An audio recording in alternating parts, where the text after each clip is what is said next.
Hi, this is Sergeant Betsy Brantner Smith with the National Police Association, and this is the NPA Report. I have a gentleman with me that is just an absolutely fascinating guy. He's an Army vet, he's a cop, now he's a podcaster and a radio host, he's a fitness buff, and he's my friend. And I am so happy to welcome Gil Contreras to the show. Hi, Gil. Wow, Sarge, what an intro. I want to meet that guy. He sounds great. Thanks for having me. I appreciate it. We're excited to have you here.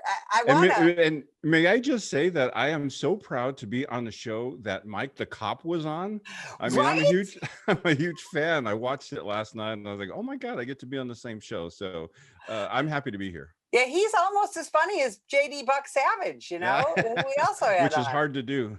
Exactly. Well, I want to get right into it because you're in the Los Angeles area, and homicides are on the rise. What's going on out there? Well, you know, California became a sanctuary state a long time ago, and it was just for illegal immigration. But as this progressive politics has taken over the Democrat Party, more and more cities and counties in this state have taken on this progressive attitude that really began during the Obama administration. And so we have these policies now that are soft on crime. And the newly elected DA to LA County, his name is George Gascon. He's a former police commander, I think, or deputy chief from LAPD. But he was the district attorney up in San Francisco. And after they destroyed that city, you know, he left that job, came down here. Now he's trying to destroy our city with these new directives. He has decided that they're not going to seek enhancements, gun enhancements, gang enhancements, no more special circumstances. And so the criminal element has just, they've been emboldened. They're not afraid of the cops anymore. Prop 47 legalized narcotics in this state, legalized theft in this state. Prop 57 reclassified serious violent felonies to simple felonies so that they could qualify for early release under AB 109, which was signed into law by former Governor Jerry Brown. So the politics, the Democrat politics is killing the state, the county, and now it's killing my city. And see, that's the things I want people to understand. You know, the National Police Association is an apolitical organization, but people have to realize that elections have consequences. And when we bring in these overly progressive laws that favor the criminal over the victims, we end up with situations like you have there in LA, like we have in Chicago and New York and Portland and Seattle and Baltimore. San Francisco, you know, all over the country. Right. And you know, so yes, to quote Barack Obama, elections have consequences. They do have consequences. And, you know, he was the first American president to ever say, you know, now that I'm elected, I want to fundamentally transform this country. And some of us were paying attention to what that meant.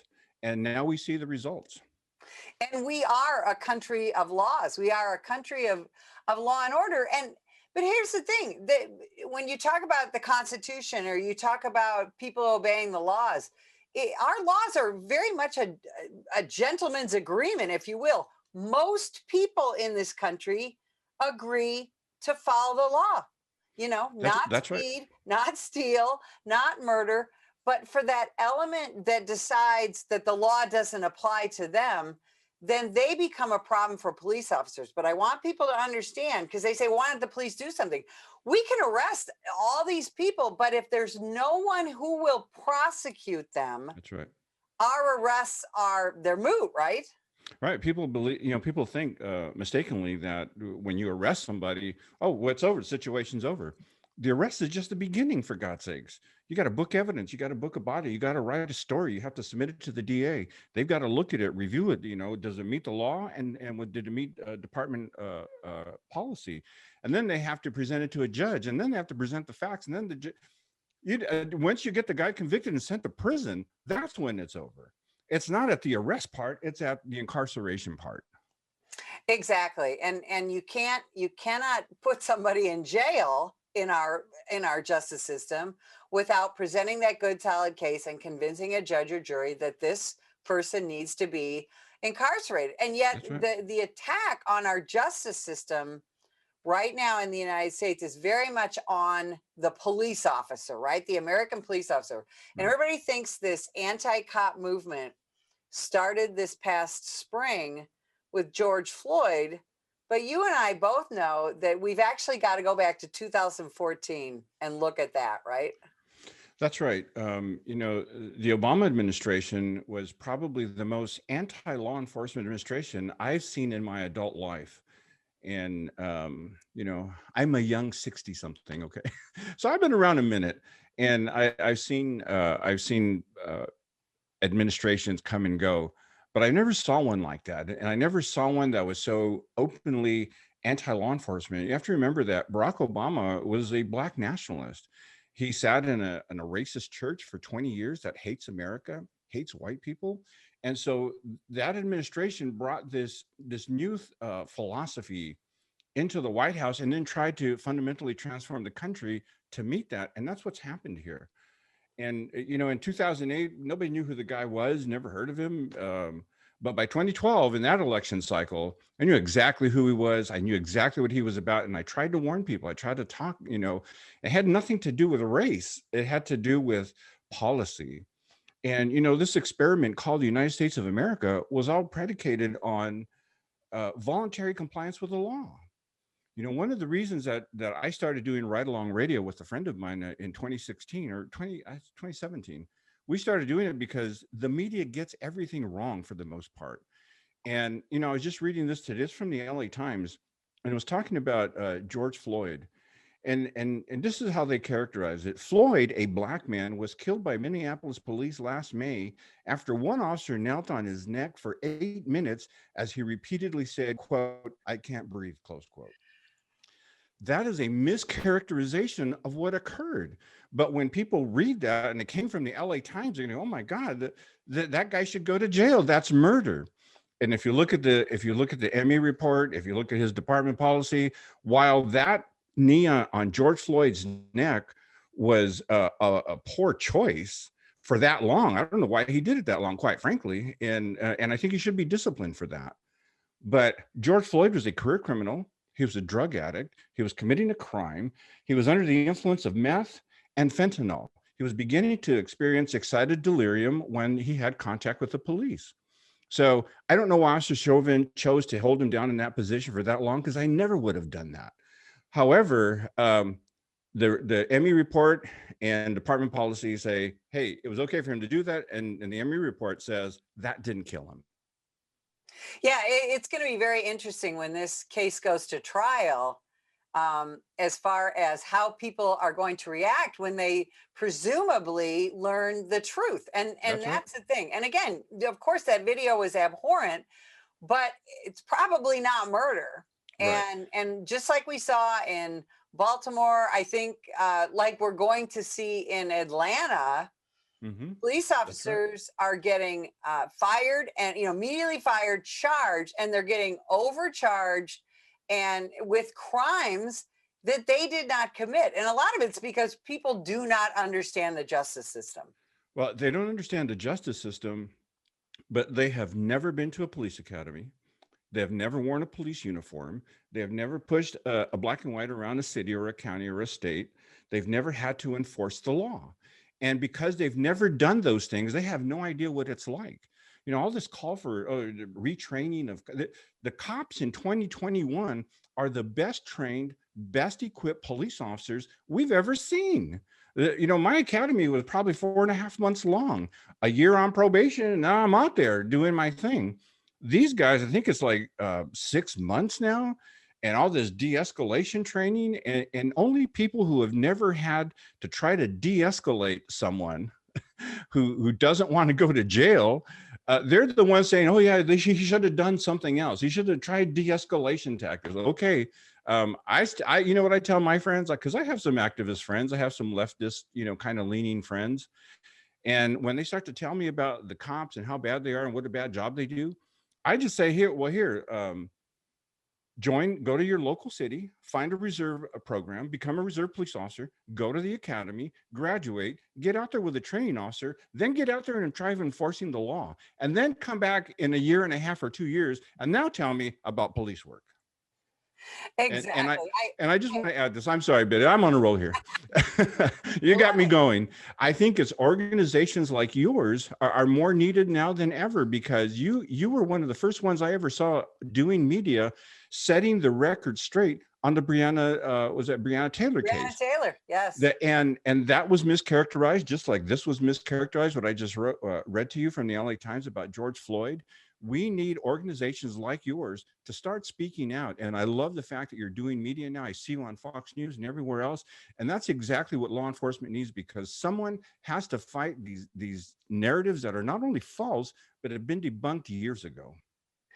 And that's exactly what we're trying to do, because there are so many people who support law enforcement, but when all they hear is one side in the media and from our politicians, that cops are bad, cops are killers. I mean, unfortunately, we have a president who has yet to walk back his comments about racist American police officers, Right. including telling a young Black person that they will likely be shot in the head if they're pulled over by an American police officer.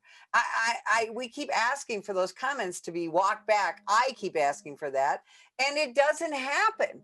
And this Right. is very frustrating. We need to be able to coexist with whatever political party happens to be in charge, and right now it's the Democrats. And you and I get to be political, but police officers have to be apolitical. Right. They have to protect everyone, and frankly, that's what we do. We don't care about your color or your sexual orientation or your job or your politics or anything else. When you call 911 and a dispatcher sends me to protect you, I'm going to do that. I don't care who you are. That's right. I worked with male cops, female cops, black cops, Hispanic cops, white guys, Asian. I worked with everybody. And when the call comes out, when it's time to hit the lights and siren and get somewhere, most Scotia, to help somebody, we didn't give ethnicity one thought. It was get there safely, get there quick, and then take care of business. And whatever that means, if there's a crime in progress, we're going to stop it. And if you won't back down, we're certainly not going to back down. What I watched over the summer of 2020 with the riots and the looting in Southern California, here in Santa Monica and the city of Long Beach and the city of Los Angeles, where these progressive police chiefs have put their police departments on stand down and won't let them go in there and stop this and just allow them to do it, just because, well, we don't want to be called names, so we're going to stop the officers from going in there and taking care of business and putting a stop to it. Meanwhile, businesses are being looted and destroyed. People, do you know that in Southern California, people were driving in from counties outside of Los Angeles, driving into Santa Monica, into Long Beach, into West Los Angeles, because they knew the police wouldn't stop them. And once they went into these high-end stores and started stealing property. That's That, crazy. It and makes me that's crazy out here. heartbreaking. It's heartbreaking for the residents and the business owners. I know in Minneapolis right now, there's not enough police officers to even answer all the calls. The business owners are so beleaguered because they keep getting robbed by the same people over and over. They keep Right. getting victimized, and there's not enough cops thanks to defunding, and to the way those cops have been treated. So many people are leaving, and we're seeing that Yeah. all over the country. Police officers are leaving areas like LA and Chicago and Minneapolis and New York, and they're coming to places like the south of Washington State, not Seattle, Mm-hmm. but they're going south to Spokane. They're going to Idaho. They're coming to Arizona. They're going to Yeah. Wyoming. And do you believe we're going to eventually have a recruiting and retention crisis here in Uh, urban areas? I think we already do, and I think they're going to, they tried this experiment in the '80s where they said, hey, the police departments aren't diverse enough, so we're going to just lower standards. And I remember, in in the city of Long Beach. They went from stress academies to no stress academies. They wanted it to be like a college class, right? The police academy. And they had the most trouble with those classes that graduated from there. They had the most trouble with those officers. They didn't get through probation. And in fact, me and my partner ended up arresting a Long Beach police officer on duty. We were on duty. He was just off duty. And he's, in the housing projects, buying crack cocaine with a prostitute, going to a hotel to smoke it up. And he had his radio and his ID. As soon as I walked up to the car and pulled him out, I recognized the pants he was wearing. And I just said to him, I said, "Hey, where do you work?" And he said, "I'm a police officer, City of Long Beach, and my badge and gun are under the seat." I mean, Wow.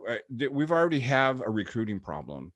And, back in my day, if you had a DUI, you had a very difficult time getting hired by a police department. Now, if you did crack, for God's sakes, and it's been a year or two, okay, we'll let you in, and we'll just try this in this effort to make the department look more like the community it serves. And in Los Angeles, the LAPD, the LA Sheriff's Department, the most of the department is minorities now. You see, nothing but Mexican and black cops everywhere, females everywhere. That's who's out there working the streets. So I don't know. What's the relationship with the community? Has it changed? I think it's a good one with the law-abiding community. Right. The Black Lives Matter movement, they really should rename their title to Black Criminal Lives Matter, because that's who they're protecting out here. I'm still in South Central, for God's sakes. I work for a government contractor, and I do some stuff in the city. I'm still out there. And the majority of the people who live in South Los Angeles are law-abiding citizens, and they just want to have what I want to have: a nice, quiet neighborhood. They want to be able to walk to the store without being harassed. They want to be able to sit on their front porch, have a cigar, have a glass of. They want the same things we do, but 95% of the problems being caused by like 7% of the population, and they draw 90% of the resources from the police department. So they want what I want. They want enough cops to feel safe. Well, and in fact, there was a Gallup poll and a Monmouth poll just a couple of months ago that said exactly what you said. The people in bad neighborhoods, and especially people of color, they don't want defunding for the police. They want more police. They That's don't right. want less police in their neighborhood. They want more police to patrol their neighborhood and arrest people. Because just because you live in a poor neighborhood doesn't mean you're a criminal. But That's right. poor neighborhoods, the criminals find poor people easier prey because they don't have the resources to fortify their homes, and they don't have the resources to purchase and train with a firearm and Right. have a big dog and all the things that people in the suburbs do. Right. And this call for removing police from schools in Los Angeles at LA Unified School District. If you talk to parents, the school district, the student population is mostly Black and Hispanic. The people who can, and the teachers, they all put their kids in public school or parochial school. But for politicians to say, "Hey, we're going to take school police off campus and leave your kids with nothing but counselors," the parents don't want that. But that's not who you see on the media. That's not who they interview. And this is one of the things that I plan to do with my platform, my new podcast platform, is I plan to bring the voices and the stories of these people who you never hear them on mainstream media. That's who you're going to hear on my podcast. Gil, talk about the new podcast that you have coming up, because it's really exciting. Well, I'm very fortunate. Salem Media Group, who's a kind of conservative Christian organization, company, corporation, I guess, realized that there's a population of Latinos that are out there, both Spanish speaking and English speaking, that aren't being talked to. And so they want to pull in some of that audience. Their data tells them that Latinos are listening to podcasts more often, and their more radio listeners are Latino. And so they're trying to reach that population. And so they created and funded, I might add, a whole new division called Salem Si, SI, like Si se puede, And so I am so fortunate because a friend of mine is the VP, David Cruz. He's a longtime news guy here in LA and in Texas. He's done a million, I couldn't even list his CV if I had to, but he asked me if I would be a content producer for this new platform, and I said yes. And part of what I'm going to do is bring those stories. And the first guy I interview, my first show is with Detective Gil Contreras, who's a retired LA County Sheriff's Department homicide investigator, who with his partner Frank Salerno put Richard Ramirez on death row. And it's a fascinating story. And there's a new Netflix documentary. We had to get, I had to have my people call his people, but we got it cleared. I did a 1-hour interview with him. And in it, we don't really talk about Ramirez so much, but we do talk about Gil Carrillo as a man, as a Hispanic, as a father, as a detective, and what it was like to work such a high profile case. And he really reveals himself in this. And he became emotional a couple of times. And I became emotional also, because when you're speaking truth with someone, when you're speaking honest, heart to heart, openly, without trying to hide anything or the facades that we generally, put up for people, it was a great conversation, and I can't wait for it to get on the air.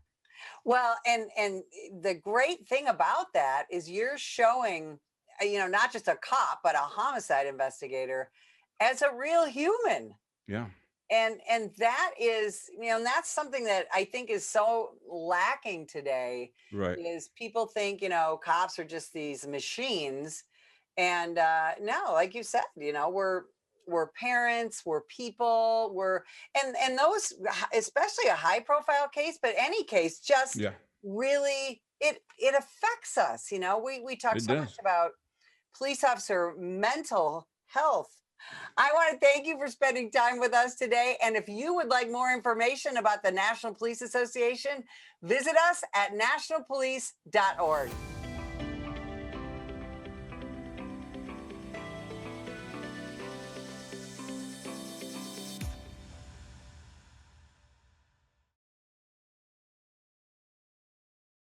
This year, over 50,000 law enforcement officers have been assaulted while on duty. A vast number of these attacks were filmed and uploaded to social media in the pursuit of likes and attention. What they want to do is film you instead of like, what can I do to help this officer? Together, we can change this disturbing trend. If that individual would have hit the right spot, it could have been it for me. Last time I would have saw my wife, my kids. I'm Mike Solon. Law enforcement officers need your support. If you see an officer under attack, then follow these simple steps in order to help. 1. Call 911 and give the officer's exact location. 2. Ask the officer if you can assist. If the officer accepts, then do whatever you can do to safely help. 3. If the officer declines, then start filming and be a good witness. It's time to stop filming and start helping.